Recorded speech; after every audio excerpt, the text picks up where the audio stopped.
This is the Spin Power by Bell+Howell. So, Frank from the Background Pros is back again today with another product review. As you can see, the light from the last one, I mean, that thing's working out nicely. You can see the front of the box. And you can see it's like a USB charger thing. So, basically you plug it into one wall outlet, you get 4 of them. So it's like a AC outlet splitter, I guess you could say. But it also gives you the 6 USB ports with the 2.1 amp max. So, you know, it's okay. You go ahead and plug your phones in there. It doesn't get data, obviously. There's nothing to do with data. Charging, you know, if you have 6 devices and everybody in your house charges their stuff in the kitchen, you just plug this in, you know, everybody can charge their things and be happy. 45-inch cord, we'll go ahead and test that. 360 degrees it rotates.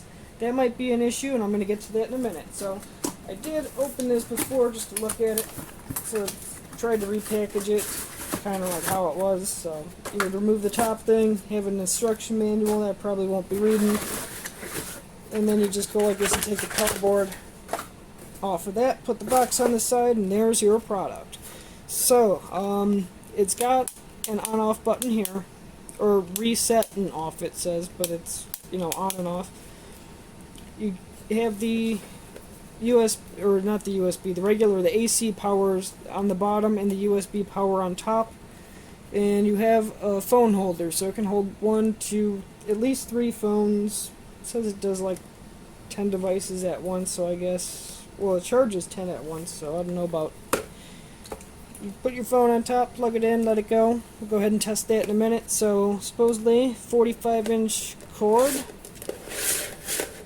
Let me measure. Okay, no, shouldn't make jokes like that on YouTube.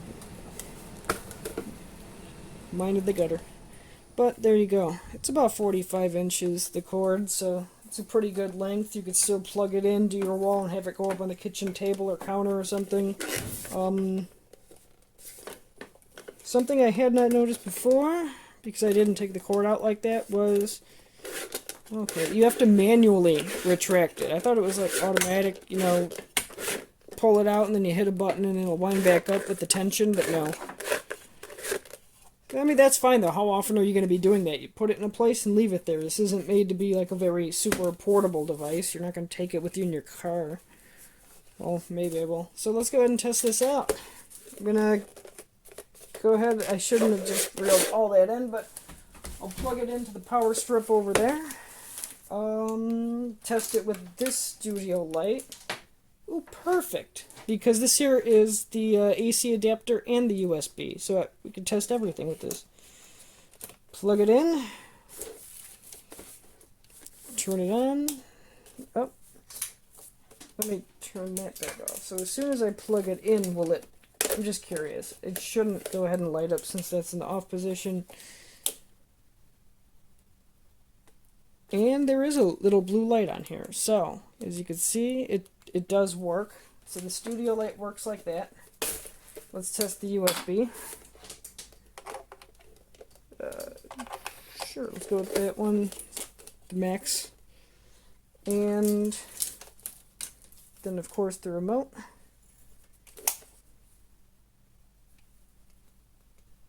Okay, that's because I hit off. So on, the blue light pops back on. So, I mean, it seems to work. You could always put your phone up there. I'm filming with that one. My other one's upstairs, so I don't know. Overall, it seems like it could be a pretty useful product. I'll have to go ahead and play with it. If anything changes, I'll let you know. But, I mean, other than that, it's pretty straightforward. Very simple designs, but well, simple design, but then taken to the next level. And, you know, if anything goes wrong, I'll let you know, but... So the one issue I do see with this Bell+Howell Spin Power is if you have this over here, just like it is now, plugged into the wall. Let's say I plug a bunch of computers into it, and now I need to move it out here to plug something in at the other side of the room that is completely irrelevant and minor, but the cord won't reach. I need it to go to here, and this needs to be here. Well, as I'm pulling this away, everything that's plugged in, imagine that, it's just getting twisted around like spaghetti around a fork. So that's not a good thing. You're going to have to unplug everything. So if it's a bunch of computers and game systems and you have a bunch of stuff going on, it's going to take you a while to shut everything down just to move it. So one solution to that, though, would be if you just pull it out all the way to begin with, and you could always just take a tie wrap or something, or a cord strap. They sell those everywhere. Micro Center, online. Just buy a couple cord straps, tie it together, and you could keep it plugged in over here, but then when you need to bring it over here, it's not going to twist everything. It just pulls straight out like that, and that would be the solution. So I just had to point out that might be an issue for some people. Well, that's another product review. So thank you, Jim, for buying me that as a birthday gift. So I can't tell you how much it cost. All I can tell you is did not come from Amazon.